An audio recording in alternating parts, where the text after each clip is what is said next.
Bonjour à tous, bienvenue sur la chaîne YouTube de Campus Langue, une chaîne sur laquelle vous allez apprendre toutes les astuces pour parler comme un Français. Dans ce nouvel épisode de En français s'il vous plaît, je vais vous expliquer comment parler d'un sujet apprécié de tous, les vacances. On y va.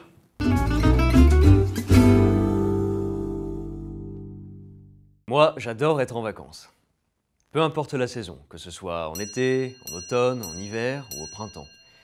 Ce sont des moments pendant lesquels je me repose, je me détends, et cela me change les idées.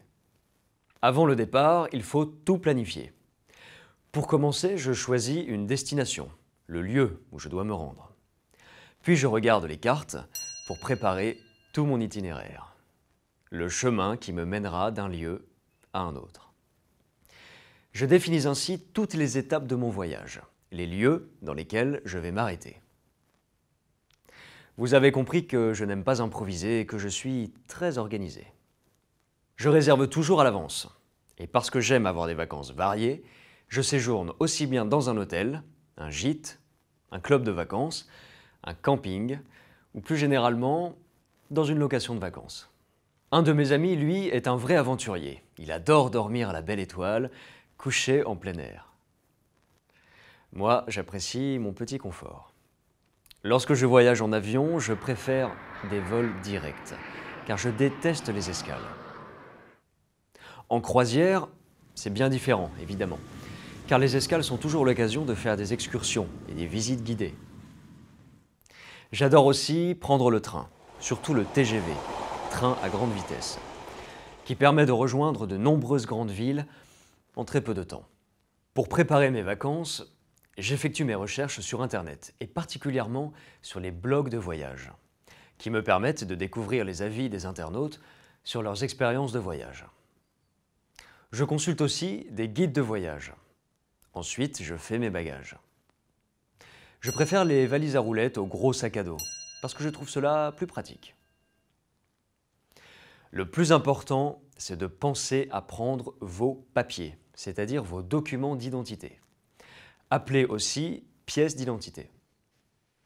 Quand vous passez une frontière, et selon votre destination, il vous faudra présenter une carte d'identité, un passeport et parfois même un visa. Avant de partir, je vais toujours dans un bureau de change pour avoir sur moi la monnaie locale, des espèces. On dit aussi du liquide. C'est bien pratique pour payer le taxi quand on arrive. Cet été, j'ai choisi de résider dans un hôtel. Je ne sais pas si vous le savez, mais en France, les hôtels sont notés en fonction de leur confort et de leurs prestations, de 1 à 5 étoiles. Du plus bas de gamme au plus prestigieux, du moins confortable au palace le plus luxueux et du moins cher au plus onéreux. Quand j'étais étudiant, j'allais en auberge de jeunesse et je partageais une grande chambre avec plein de voyageurs. Bien avant, quand j'étais petit, je partais souvent dans un camping avec mes parents. C'était toujours une grande aventure de dormir sous la tente. Nous partions toujours en vacances au bord de la mer pendant 15 jours au mois de juillet. Mes parents m'envoyaient parfois en colonie de vacances au mois d'août. J'adorais ça. C'était la fête tous les jours. Je me suis fait plein d'amis, des copains, ou dans un langage familier, des potes.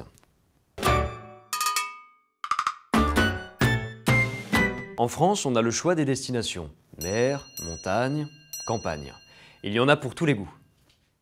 Au bord de la mer, on peut aller à la plage, se baigner, se faire bronzer, faire de la voile, de la plongée, pêcher, construire d'immenses châteaux de sable. À la montagne, on peut faire du ski en hiver, des balades en raquettes, des randonnées en été, de l'escalade, du VTT, du parapente et beaucoup d'autres sports. À la campagne, on profite des grands espaces pour faire de longues randonnées ou des balades à vélo. La campagne m'apporte beaucoup de calme et de sérénité. J'adore être en pleine nature. Je vous ai donné envie de partir en voyage ? Je vous laisse faire vos préparatifs. Mais avant de nous quitter, voici quelques expressions bien connues. Je commence par l'expression familière « changer d'air ». Elle signifie quitter son domicile, pour voyager. En vacances, on apprécie de cela couler douce, ce qui veut dire ne pas faire grand-chose d'autre que de profiter. On peut prendre le train en marche, lors de différentes occasions, mais en fait, rarement pour parler d'un voyage. On emploie cette expression pour parler de quelqu'un qui arrive, par exemple, en cours de discussion ou de projet. Une expression bien célèbre est « les voyages forment la jeunesse ». Eh oui, c'est en explorant et en vivant toutes sortes d'aventures que les jeunes mûrissent et se construisent. Mais au fait, qu'allez-vous faire pendant vos prochaines vacances ?